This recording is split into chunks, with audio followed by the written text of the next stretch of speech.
예레미야애가 7번째 시간입니다. 오늘 말씀은 예레미야애가 4장 1절부터 22절 말씀입니다. 1절부터 4절 말씀을 합독하고 예레미야애가 4장 말씀을 보도록 하겠습니다. 자, 그러면 예레미야애가 4장 1절부터 4절 말씀을 한 목소리로 합독하도록 하겠습니다. 슬프다. 어찌 그리 금이 빛을 잃고 순금이 변질하였으며 성소의 돌들이 거리 어귀마다 쏟아졌는고 순금에 비할 만큼 보배로운 시온의 아들들이 어찌 그리 토기장이가 만든 지랑아리 같이 여김이 되었는고 들깨들도 젖을 주어 그들의 새끼를 먹이나 딸 내 백성은 잔인하여 마치 광야의 타조 같도다. 젖먹이가 목말라서 혀가 입천장에 붙으며 어린아이들이 떡을 구하나 떼어줄 사람이 없도다. 주여. 참 중요한 말씀이고 이 엄청난 그런 답답함을 고백한 모습이죠. 오늘 좀 말씀을 보면서 이해하도록 하겠습니다. 예레미야애가는 BC 586년에 여호와의 심판에 의해서 예루살렘이 패망한 그 상황에서, 그 현장에서 선민 이스라엘 백성들이 처절하게 망하는 부분들을 보면서 비탄과 소망을 다중적으로 노래했던 그런 연작 시집입니다. 5편의 시집을 모아놓은 것이 예레미야애가입니다. 그 중에서 이 4편은 비탄시라고 보시면 되고 한 편은 기도시로 구성되어 있습니다. 오늘까지 비탄시가 끝난다라고 보시면 됩니다. 이 5편의 시들은 각각 독립적으로 완성된 시라고 보시면 되고요. 그러면서도 이 모두가 다 하나님의 심판으로 야기된 이 패망에 딱 직면한 선민의 고통과 절망을 막 토로하고 호소하고 이런 부분들이 있고요. 그러면서도 여호와의 절대 신앙을 근거해서 우리는 소망을 가집니다. 또 역사하여 주십시오라고 하는 간구가 모든 시마다 들어있다라고 보시면 됩니다. 그 중에 이제 우리가 제4편인 예레미야애가 4장을 봅니다.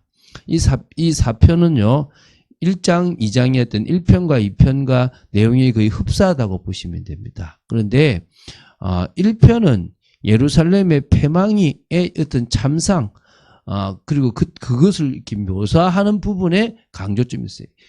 이 예루살렘이 멸망했을 때의 그 참상이 얼마나 심각한지를 이렇게 묘사하는 데 집중했고요. 2편은 패망한 예루살렘의 참상이 결국 그 죄에 대한 하나님의 진노의 결과라는 사실에 강조점을 뒀어요. 그러니까 앞에는 패망 그 자체를 이렇게 시에 담았다면 그게 결국은 죄 때문이다라는 사실을, 그것 때문에 하나님의 진노라는 사실을 이렇게 강조했고요. 이 4편은 패망의 참상 중에서도 피폐한 모습들을 보다 강조했고요. 또 뿐만 아니라 예루살렘이 그런 죄의 어떤 그런 심판을 받게 된 진짜 주요 원인이 종교 지도자들의 타락과 백성의 절대자이신 하나님 대신 이방 나라를 의지했다라는 그런 죄악에 대한 어떤 구체적인 내용을 기록하고 있다고 보시면 됩니다. 자, 그러면 그렇죠. 우리도 가만히 보면 그냥 고난받는 것처럼 보이고 하나님이 벌 주는 것처럼 보이지만 우리가 틀린 선택을 한다든지 우리가 잘못된 길을 가는 거예요. 구원이 사라지는 것은 아닙니다. 그러나 우리가 뿌린 씨앗에 대한 결과들은 오게 돼 있는 거예요. 그걸 가지고 하나님을 원망하거나 할 필요 없이 하나님 앞에 원인을 제대로 알고 뭐 하면 됩니까? 돌아서면 되고 하나님을 더 사실적으로 바라보고, 그래서 우리는요, 믿음, 소망, 사랑이에요. 우리는 하나님에 대한 사실적인 믿음을 가지고 저 영원한 나라를 소망하는 거예요. 그리고 지금 할 것은 하나님에 대한 사랑과 사람에 대한 사랑을 하면 되는 거예요. 그래서 어떤 의미에서 다 사라지지만 믿음, 소망, 사랑은 있다 그랬잖아요. 이게 우리가 해야 될 일입니다. 그게 제대로 회복되기만 하면 끝나는 거예요. 우리 좀 보면서 좀 중요한 얘기를 하겠습니다. 이제 먼저 1절부터 10절을 보겠는데요. 여호와께서 내리신 이 패망의 징계로 인해서요, 선민의 주의가 이제 전락해 버렸잖아요. 이제 무너져 버린 거죠. 또 선민들은 아주 피폐해져 버렸다는 겁니다. 그것에 대해서 정말 너무 비참하다라고 비탄의 노래를 한 겁니다. 그래서 예레미야는요, 과거 번영할 때 예루살렘의 아름다운 모습과 현재 패망의 이 징계를 당하여 피폐한 가운데 이 예루살렘의 비극적 참상을 좀 대조적으로 이렇게 묘사한 부분이 있고요. 그래서 지금 이 비참한 참상을 더욱 좀 부각시켰어요. 그래서 저 소돔과 연계시켰어요. 하나님의 심판을 받을 수밖에 없었던 예루살렘의 이 죄악의 심각성을요, 이렇게 뭡니까? 드러내는 거예요. 한번 봅시다. 1절부터 우리 읽었잖아요. 슬프다. 그래서 이 애가 에카 슬프다 이 말이거든요. 어찌 그리 금이 빛을 잃고, 금이 빛을 잃는 경우가 없잖아요. 잃었다는 거예요. 순금이 변질하였으며, 변질할 수 없는 게 변질했어요. 성소의 돌들이 거리 어기마다 쏟아졌는 거. 성전에 있어야 될 그 귀한 돌들이 지금 나와 있다니까요. 순금에 비할 만큼 보배로운 시온의 아들들이 어찌 그리 토기장이가 만든 지랑 항아리 같이 여김이 되었는가 하면 깨져가지고 버려졌다는 거예요. 들깨들도 젖을 주어 그들의 새끼를 먹이는데 딸 내 백성은 잔인하여 마치 광야의 타조 같도다. 안 준다는 거예요, 자식한테. 젖먹이가 목말라서 혀가 입천장에 붙으며 어린아이들이 떡을 구하나 떼어줄 사람이 없다. 이 자녀를 도와줄 사람이 없다는 겁니다. 맛있는 음식을 먹던 자들이 외롭게 거리거리에 있으며, 이전에는 붉은 옷을 입고 자라난 자들이 좋은 옷을 입고, 지금 뭡니까? 거름더미에 앉았다. 좋은 옷을 입고 있었던 자들이 비참하다 이 말이죠. 전에 소돔이 사람의 손을 대지 아니하였는데도 순식간에 무너지더니 이제는 딸 내 백성의 죄가 소돔의 죄악보다 무겁도다. 참, 지금 소돔보다 더 심각하다 이 말이죠. 전에는 존귀한 자들의 몸이 눈보다 깨끗하고 젖보다 희며 산호들보다 붉어 그들의 윤택함이 갈아서 빛을 낸 청옥 같더니 이제는 그들의 얼굴이 숲보다 검고 그들의 가죽이 뼈들에 붙어 막대기 같이 말랐으니 어느 거리에서든지 알아볼 사람이 없도다.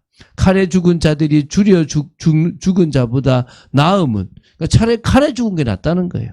토지 소산이 끊어짐으로 그들은 찔림받은 자들처럼 점점 쇠약하여 가미로다. 그러면서 얘기하죠. 10절에요. 딸 내 백성이 멸망할 때에 자비로운 부녀들이 자기들의 손으로 자기들의 자녀들을 삶아 먹었도다. 아이고 주여, 자기 자식을 삶아 먹었대요. 자, 그러면서 이제 11절부터 20절입니다. 선민 이스라엘이 패망하고 징계를 받게 된 원인을 다시 이제 깨닫게 상고시킨 겁니다. 이거다라고 이제 상기시킨 거죠. 그 주역들의 닥친 재앙의 참상들에 대해서 언급한 겁니다. 그래서 두 가지 원인이 있습니다. 첫 번째가 뭐냐면 백성들의 죄를 책망하고 그들을 바른 신앙의 길로 인도해야 될 책임과 의무가 있었던 선지자들이나 제사장들, 종교 지도자들이 타락했기 때문이라. 이 11절 16절입니다. 교회도 목회자나 사역자 타락하면 큰일 나는 거예요. 여호와께서 그의 분을 내시며 그의 맹렬한 진노를 쏟으시며 시온의 불을 지르사 그 틀을 사르셨도다. 대적과 원수가 예루살렘 성문으로 들어간 줄은 세상의 모든 왕들과 천하 모든 백성이 믿지 못했도다. 나오죠. 이제 그의 선지자들의 죄들과 제사장들의 죄악들 때문이니 그들이 성읍 안에서 의인들의 피를 흘렸도다. 의인들을 죽이는 일에 쓰임받았다는 거예요. 그들이 거리거리에서 맹인같이 방황하며 그들의 옷들이 피에 더러워졌으므로 그들이 만질 수 없도다. 사람들이 그들에게 외쳐 이르기를 저리 가라 부정하다, 저리 가라 저리 가라 만지지 말라 하였으며 그들이 도망하여 방황할 때에 이방인들이 말하기를 그들이 다시는 여기서 살지 못하리라 했도다. 그래서 여호와께서 노하여 그들을 흩으시고 다시는 돌보지 아니하시리니 그들이 제사장들을 높이지 아니하였으며 장로들을 대접하지 아니하였다. 타락해서 무너지고 또 그들도 또 대접하지 않고. 두 번째는 뭐가 문제입니까? 백성들이요, 인본주의적 판단으로 말미암아 절대자 하나님을 대신하여 이방 나라를 의지했다는 거예요. 멀리 있는 하나님보다 가까이 있는 누가 나아요? 이웃 나라가 나은 거예요. 도와달라, 내가 누구 의지할게, 믿을게, 이랬다는 거예요. 이 17절부터 20절입니다. 우리가 헛되이 도움을 바람으로 우리의 눈이 상하며 우리를 구원하지 못할 나라를 바라보고 바라보았도다. 못 도와줄 때를 바라봐요. 여러분, 여러분이 의지할 사람은 없습니다. 누구를 의지해야 됩니까? 하나님을 의지해야 돼요. 그런데 뭐요? 내가 외로우면, 내가 힘들면, 내게 물질이 없으면 누구를 바라봐야 됩니까? 하나님이 왜 네가 다른 것을 통해서 채우느냐 말씀하고 계시지 않습니까? 그들이 우리의 걸음을 엿보니 우리가 거리마다 다 다닐 수 없음이며 그들의 끝이 가깝고 우리의 날들이 다하였으며 우리의 종말이 이르렀도다. 우리를 뒤쫓는 자들이 하늘의 독수리들보다 빠르며 산 꼭대기까지도 뒤쫓으며 광야에서도 우리를 잡으려고 매복하였도다. 이 지금 참. 그런데도요, 우리의 콧김 곧 여호와께서 기름 부으신 자가 그들의 함정에 빠졌으며 우리가 그를 가리켜 전에 이르기를 우리가 그의 그늘 아래에서 이방인들 중에 살겠다 하던 자로다. 이런 자들이 지금 이런 비참함이 됐다는 거예요. 자, 그러면서 이제 21절, 22절입니다. 여호와의 이 이스라엘 백성 징계가 이제 종료되었다. 그리고 이방에 대한 심판이 계시되었다는 것을 그래도 선언하는 거예요. 하나님이 이제 이것을 원하시는 거고 또 소망해야 된다는 거죠. 21절입니다. 우수 땅에 사는 딸 에돔아 즐거워하며 기뻐하라. 잔이 내게도 이를지니 내가 취하여 벌거벗으리라. 다시 말하면요. 에돔이 뭘로 상징되느냐? 결국은 이 이방 나라 이스라엘 백성을 괴롭혔던 약탈했던 그런 하나님의 심판을 받을 나라로 치부가 되는 겁니다. 그래서요, 그들이 뭐요? 벌거벗으리라. 딸 시온아, 내 죄악의 형벌이 다하였으니 주께서 다시는 너로 사로잡혀 가지 아니하게 하시리로다. 딸 에돔아, 주께서 내 죄악을 벌하시며 내 허물을 드러내시도다. 조금 더 시간이 필요하지만 하나님은 이미 선언하셨어요. 나는 내 딸은, 내 백성은 구원하고 내 백성을 핍박했던 자들은 심판하겠다. 자, 우리가 봐야 되겠죠. 결국 우리도요, 구원받은 하나님의 자녀로서 고난의 길을 가느냐, 우리가 좋은 고난의 길은 다행인데요, 징계의 길을 가느냐, 정말 하나님이 쓰시는 길로 가느냐, 그 차이는요, 우리의 모습입니다. 더 주님을 사랑하고 주님을 바라보는 모습이 될 줄 믿습니다. 그래서 우리는 뭐냐? 성령의 역사가 필요한 거예요.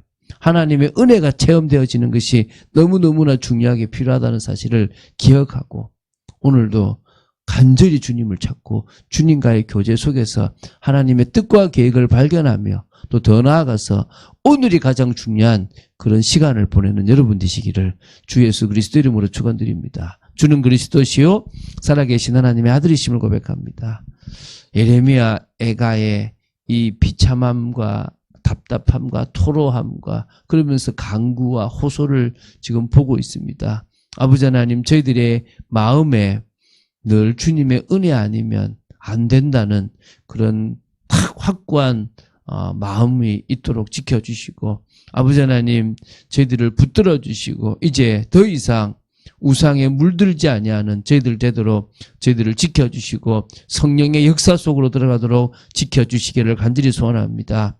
오늘이 가장 주님과 동행하며 주님의 은혜를 받아 누리는 귀한 날이 되어지기를 간절히 소원합니다. 주 예수 그리스도 이름으로 기도드립니다. 아멘.